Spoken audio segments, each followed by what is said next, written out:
Hey everyone, welcome to Insights episode number 114. Joe Pane here, your host. Hope you're doing great. Here we are, as of the time of this recording, deep into March, around the corner from Easter. The year is trotting along ever so quickly, as has become the norm now, hasn't it, in terms of the speed of things. Hope you're all doing great. Hope you've had a great start to the year as well. So today I want to share with you and have an exploration of an idea that I think is extremely important. It's probably one of the most important things when it comes to communication, when it comes to rapport building, when it comes to relationship building, when it comes to any form of meaningful connection, really. And that is that if we go all the way back into the 1930s, specifically 1931, there was a Polish philosopher whose name was Alfred Koborski, who was the first person to have been known to have coined the term, the map is not the territory. Now, you may or may have not have heard this before. If you've been following my work for a while, you would have heard me teaching this at some point.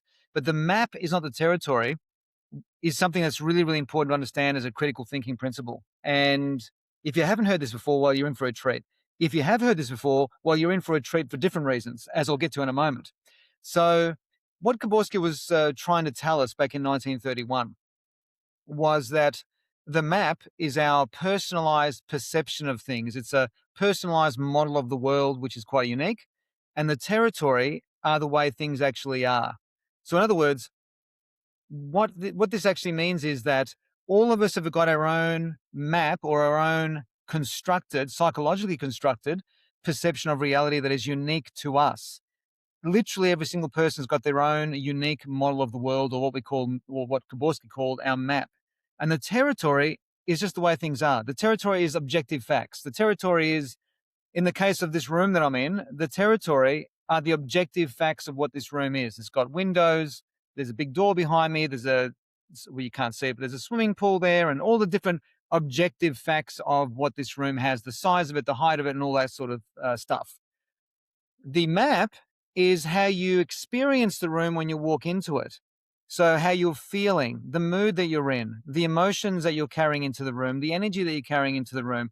What were you thinking about before walking into the room? All of these things, where your attention has been placed, where your attention has mostly been taken up with, or what it has actually been taken up with, impacts the way you experience the room. To give you a real life example, the physical, back in Melbourne where we used to live, next door to us was this really, really, really big, massive church building.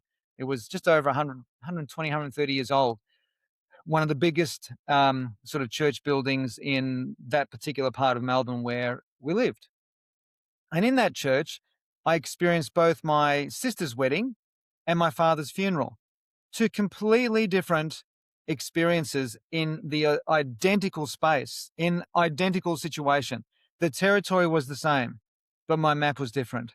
Obviously, with my sister, was a celebratory, fun, exciting day. It was huge. It was the first time that we had experienced the wedding in our family. It was just a big deal.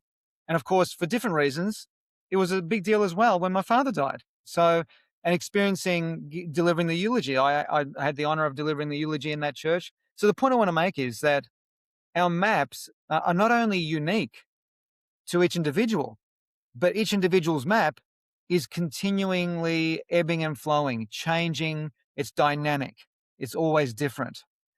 And so what's this got to do with meaningful connection? What's this got to do with rapport and relationships and all of these important things in life? Absolutely everything. Because what sits at the core, at the base, at the seat of all connection is understanding this principle. Because until you can enter somebody's world or enter somebody's map or understand their map of reality, you can't connect with them. To give you an example, often in workshops, I ask the audience, I just to pluck an example out of the air, I ask the audience to define, without using a dictionary, without referring to any official sort of books or anything, to define the word intense. What does intensity mean to you? And it's fascinating to me because every time I do this, there's different terminologies, definitions, different angles, different perspectives on what intensity means. And quite often I'll get polar opposites. I'll get someone who will say stressed and another one to say lit up, excited, right? Literally for the word intense. And then what I'll do is I'll do a bit of a fun play and I'll say, let's just call them, I don't know, Bob and Jim, right? Bob says that Bob says that intensity means to be stressed. Jim says that intensity means to be lit up, to be on fire. So imagine if these two guys are talking in their workspace, and Bob shows up and says to Jim, or at the end of the day, in their workspace, and Bob says, "Gee, I've had a really intense day today." And Jim says, "Mate, you must have had a phenomenal day. How great for you. How sensational." It's like, and Bob's sitting there going, "What are you talking about, man? Are you crazy? I've just said to you about a really intense day." Yeah, it must have really lit you up. You must have got so much done.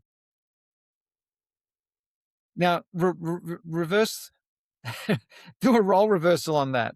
And imagine Jim walking into Bob's office at the end of the day saying, "Gee, I've had a really intense day today." And Bob responding with, "Gee, it must have been pretty hard for you. How'd you deal with it? How'd you go with the stress of it?" And Jim's thinking, "What are you talking about?" Have you ever communicated clearly with your own words and still been misunderstood? We all have. And this is what happens all the time because Bob's map or model of the world around this one particular word, intensity, is very different to what Jim refers to as intensity. Does that make sense? It's completely different. That's just one word.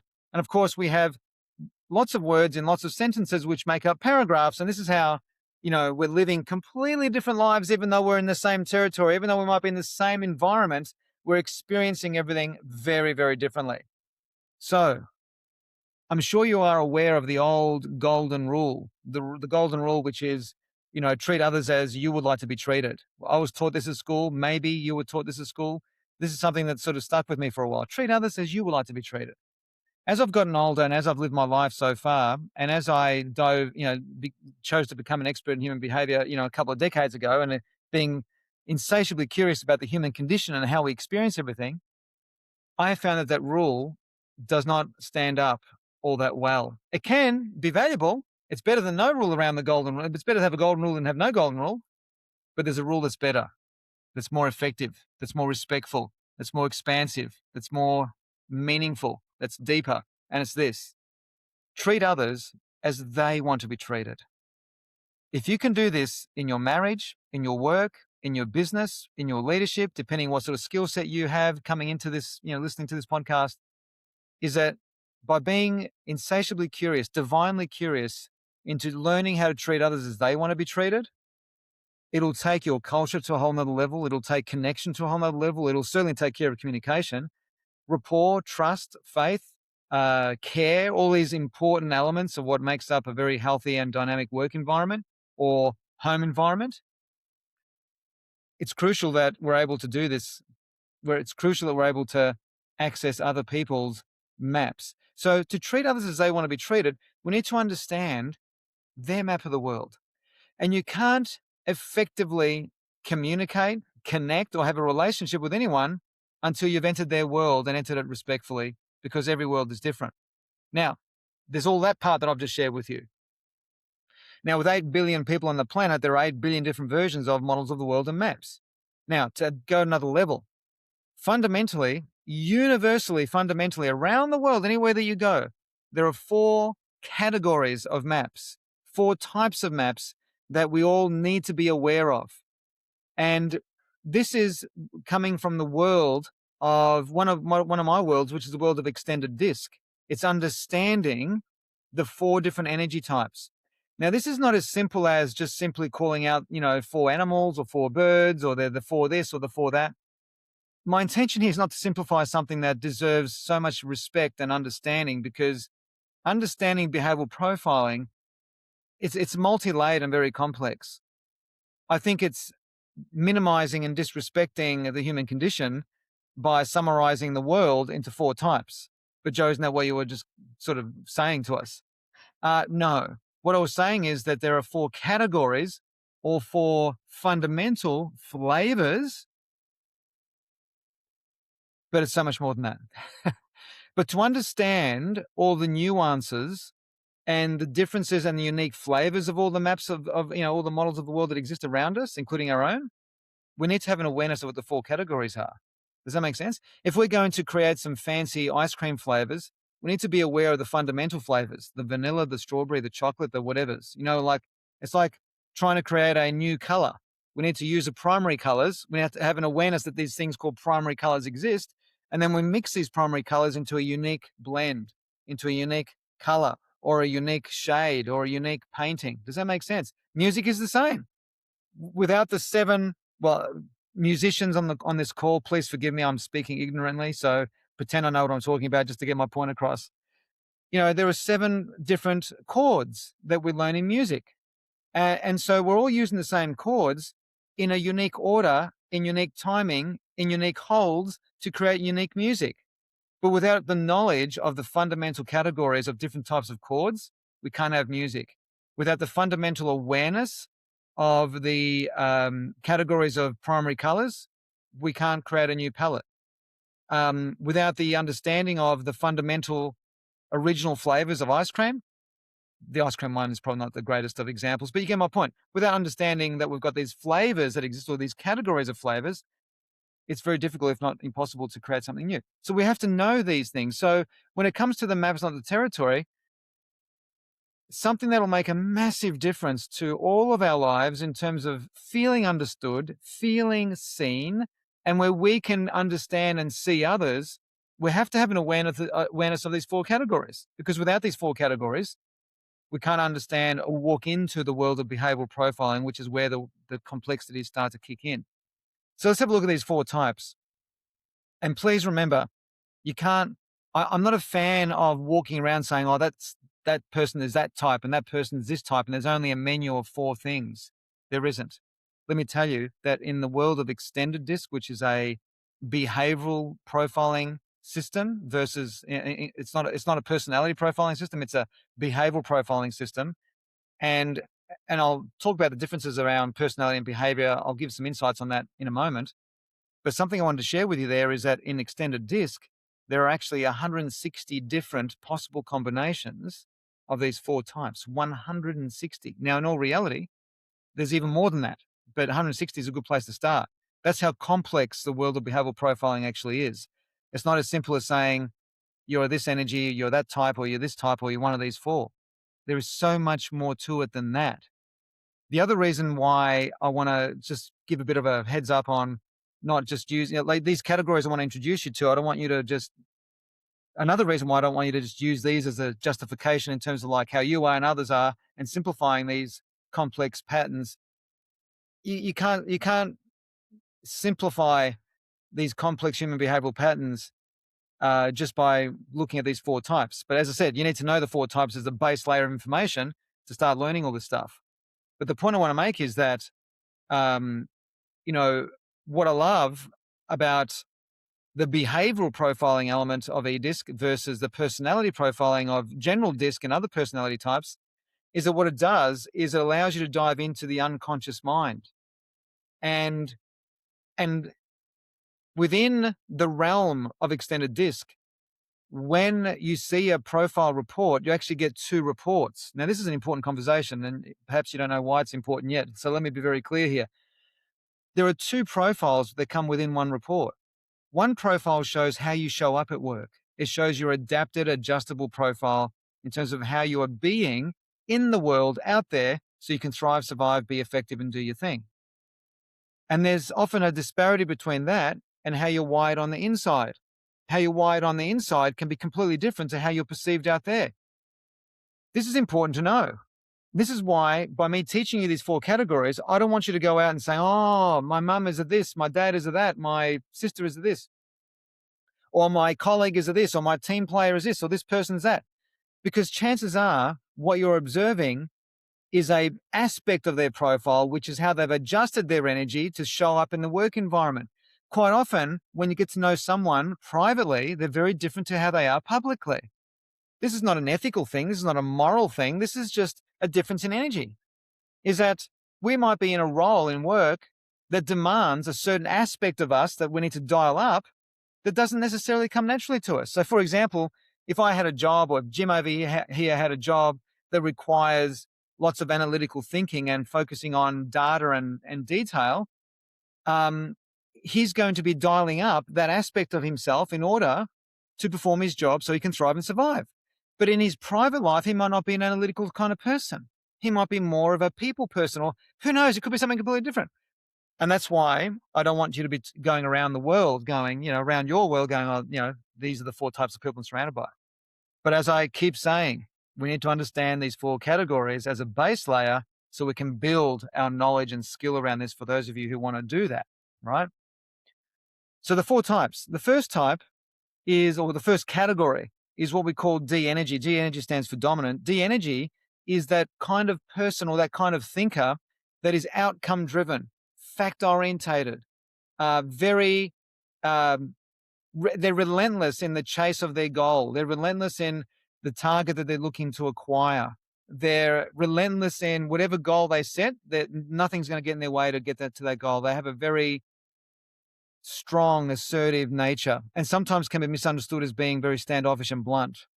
So this kind of thinker, this kind of energy, because the other thing I want to share with you here is that less than 1% of the population, that's a very small percentage, less than 1% of the population is dominant in only one of these energies. All of us are a combination of these energies. Does that make sense? And those combinations are unique. And how they are expressed is unique. So that's that's like when you experience life, you're experiencing a beautiful symphony of these categories playing. But in a symphony or in an orchestra, you can't necessarily hear all the individual chords and notes and tones of each individual instrument separate to the rest. Does that make sense? But for the skill of the orchestra and the skill of that symphonic beauty, they have to have a base layer of understanding the categories of notes. So this first type, the D energy, which stands for dominant, as I just shared with you, is a very assertive, strong, fact-orientated, goal-driven sort of thinker. And then you've got the next one, which is the I energy, which stands for influence.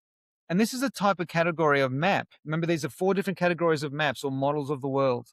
Fundamental, base layer, that's all they are. And then there's all the complexities that sit on top of that. I think I made that really clear now. The I energy, which stands for influence, is the person who is into the who. They love people. They love variety. This is the person who's the life of the party. They never run out of energy. They love being with people. They do run out of energy if they spend too much time alone. But most of the time they're with people because they love the vibe and the speed of the environment. They're brilliant diffusers of conflict. They are great humorists. They bring lots of light, as in lightness and fun and frivolity into the environment. It really adds a beautiful vibe of openness and connection, if that makes sense. They love being with many, many people at once, one to many. They're a one to many kind of person. So they love working in busy office environments where there's people everywhere. And then you've got the S type of thinker or energy, and S stands for stability. This person is into connection as well, but more one-on-one. This kind of energy is a very strong, thorough listener.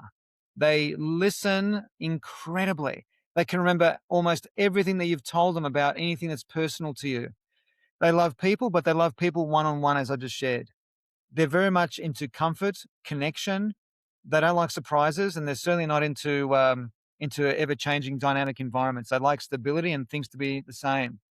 Often when they're facing some kind of uncertainty, the S energy can have a lot of trouble with that. So often you need to set up the play in advance before any changes happen. That's really, really important to know. So the S type is very much calm, inward, one-to-one, what we call the mother archetype, very nurturing and warm and easy to be with and easy to gain trust with. And then you've got the C energy. The C stands for compliant, and this is the analytical thinker. This is the person who is a very strong analyzer of data and detail and facts. Thinking is their superpower. So the D energy superpower is achieving any goal that you put in front of him or her. They can't. They're just not distracted by anything. They just make a decision that they're going after something and they go for it. So their superpower is results, getting stuff done. They can be incredibly dependable on that basis. The I energy superpower is diffusing of conflict, and also they've got this superpower of just bringing people together. They just people love being around these people, these I energies, because They smile a lot, they connect a lot, they're very friendly, they're easy to approach, they're phenomenal from that perspective. The S energy superpower is their listening superpower. You could tell them the names of your kids or anything that's precious to you in a conversation, and months later, they'll come when you're talking with them, they might bring up their names. They'll just remember all these things that are deeply important to you on a personal level. And that's how they create rapport and connection on a one-to-one basis.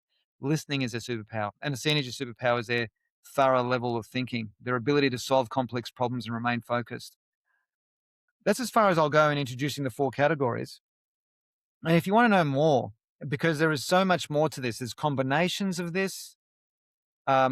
You can create all different kinds of profiles, from relationship profiles to sales profiles to admin profiles to leadership management team. There's so much you can do with this. And if you want to know more, coming up very, very soon, in the next, next couple of weeks, we've got a 3-day free introduction to EDIS training that I would love to invite you to. The link is somewhere here in the notes. It's a 3-part series. So it's 3 2-hour sessions that we're going to be diving deeper into understanding behavioral profiling versus personality profiling. I can't speak highly enough of the skill set and the knowledge and awareness of the map is not the territory. Can I tell you, in all these years, I'm still astounded. All these years later, it still blows my mind that when I'm sitting in front of a very mature business group, for example, and I'm talking businesses from all different walks of life, all different types of categories of business, all different industries, is that 90% of the room will put their hand up when I ask them if they've ever heard of, sorry, it's the other way around. Only 10% of the room will put their hand up, if that. Probably 5% of the room will put their hand up if I ask a simple question, which is, who here has heard of the critical thinking principle, the map is not the territory? Most people have never heard of this before. Guys, this is a very important principle that this amazing man, Alfred Grabowski, coined back in the 1930s. To me, when I learned this principle, it created a hypersensitivity in me, an awareness in me on the importance of building the skill set on learning how to treat people as they want to be treated, because everyone wants to be treated uniquely and differently. We've all got different nuances and meanings around the words that we use. All of us, we could be in the same room sitting side by side next to somebody at a dinner table or at a meeting, and they are experiencing that meeting or that dinner in a completely different way to us because of the differences in our models of the world or our maps. The territory is the territory. When it comes to the world of results and business, the other way of looking at this is that the map is the process on how to get to the territory, which is the outcome. That's another way of looking at it. There's so many layers to this. I'm going to start wrapping up because I can see I've gone over my usual 20 minutes. So, yeah, I hope you found that fascinating. So there are 4 categories of maps in the world. Wherever you go, it doesn't matter what corner of the globe you go to, there are fundamentally 4 categories of maps. And then understanding all of the differences in all of us and how we think, process, perceive, make decisions, how we operate in the world, there are many, many layered complexities to that. And so if this is of something of interest to you, as I said, if you want to dive into this with some great curiosity and fascination, the 3-part series is designed to really dive deep into that. And for those of you who want to continue on from beyond that, I can show you a way forward in terms of full-blown training into this space of understanding how to access people's maps. Because whether you are listening to this working in sales, whether you run your own business, whether you're a coach, whether you're a leader, whether you're a team member, is that you can't not know this skill. It's like being ignorant of gravity. You know, the word ignorant means to ignore, to just simply not even pay attention to. We know that we can get into a lot of trouble if we don't know that gravity exists. Try jumping off the roof of this building. It's not going to end well. Does that make sense? And psychologically speaking, mentally speaking, from a life perspective, we need to be aware of this thing called the map is not the territory. This is not a concept that is just a fun, interesting concept. It's actually a living, breathing principle that is playing out all the time in all of our communication, whether we are aware of it or whether we're not. And I'll end with this final sort of insight, is that the map is not the territory also applies to countries.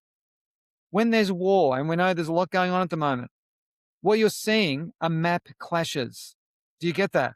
Whenever you have an argument with somebody or a relationship ends, it's a map clash or a map misunderstanding. And because our maps are so unique.